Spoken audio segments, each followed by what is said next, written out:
siapkan hati kami untuk kami dengar akan firman-Mu. Engkau Tuhan yang berbicara atas setiap kami. Berkati hamba-Mu yang menyampaikan firman Tuhan, biar firman itu boleh bertumbuh, berbuah di dalam kehidupan kami. Kami percaya kami bukan hanya menjadi pendengar saja Bapa, tetapi kami juga menjadi pelaku-pelaku firman yang Engkau pakai hanya untuk kemuliaan nama-Mu. Terima kasih Tuhan Yesus, terima kasih. Amin. Selamat pagi anak-anak, gimana kabar kalian? Pasti luar biasa.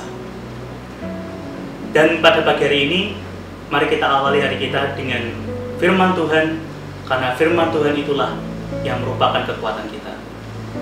Firman Tuhan hari ini diambil dari Matius 25 ayat yang 40. Matius 25 ayat yang ke-40. Dan raja itu akan menjawab mereka, "Aku berkata kepadamu, sesungguhnya segala sesuatu yang kamu lakukan untuk salah seorang dari saudaraku yang paling hina ini, kamu telah melakukannya untuk aku." Ayat ini begitu bergema di hati saya. Ayat ini sungguh-sungguh membuat hati saya tergerak. Karena pada suatu ketika saya mendapatkan sebuah pengalaman. Pada suatu ketika saya dalam perjalanan menuju dari Semarang ke Magelang, kami mampir di suatu tempat di Ambarawa. Kami mampir di sebuah minimarket, dan di tempat itu terdapat seorang bapak-bapak. Bajunya lusuh, penuh keringat, kulitnya hitam terbakar.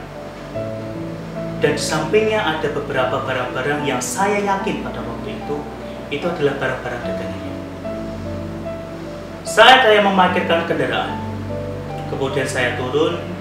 Sebelum saya masuk, saya sempatkan lihat beliau, melihat bapak ini, dan saya merasa kasihan.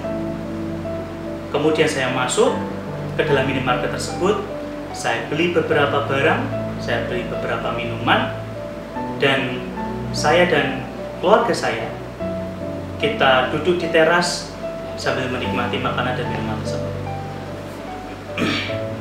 Sejenak, saya menghampiri bapak tersebut. Kemudian saya tanyakan kepada bapak tersebut, "Bapak, jualan apa?" Dia hanya tunjukkan dagangannya, dan dia berkata, "Ya, hanya ini saja mas." Kemudian saya tanyakan kepada bapak itu, "Harganya berapa pak?" "Harganya Rp3.000. Kemudian saya ambil beberapa lembar uang di saku saya, dan saya beli beberapa barang dari bapak tersebut. Kemudian setelah saya ambil barang tersebut, saya kembali ke kendaraan bersama dengan keluarga saya. Tapi entah kenapa hati ini tidak bisa lepas dari bapak tersebut. Seperti ada sesuatu yang menarik hati saya untuk memperhatikan bapak tersebut. Di sana saya melihat bapak tersebut mulai memasukkan uang yang tadi saya berikan. Dan di dalam dari tas dari bapak tersebut ternyata belum ada uang sama sekali. Kemudian hal itu menjadi sesuatu pemikiran yang berkecamuk dari Ambarawa sampai Salatiga. Saya kemudian berpikir, jangan-jangan uang yang saya berikan tadi adalah uang pertamanya dia, uang hasil penjualannya pertama kali yang dia miliki. Kemudian saya berpikir, wah, seandainya kalau saya bisa beli lebih, saya akan beli lebih. Tapi ya, karena kami sudah ada di tempat di Magelang, sehingga suatu saat saya berpikir, suatu saat jika saya ketemu dengan bapak tersebut, saya akan datang lagi dan saya akan beli. Nah, poinnya adalah saat kita melihat apa yang terjadi di sekitar kita, kita melihat situasi kita saat ini, tentu kalian berpikir bahwa situasi ini tidaklah menyenangkan. Situasi ini begitu sulit. Situasi ini merupakan bukan situasi yang biasa-biasa saja. situasi ini membuat begitu banyak orang kesusahan.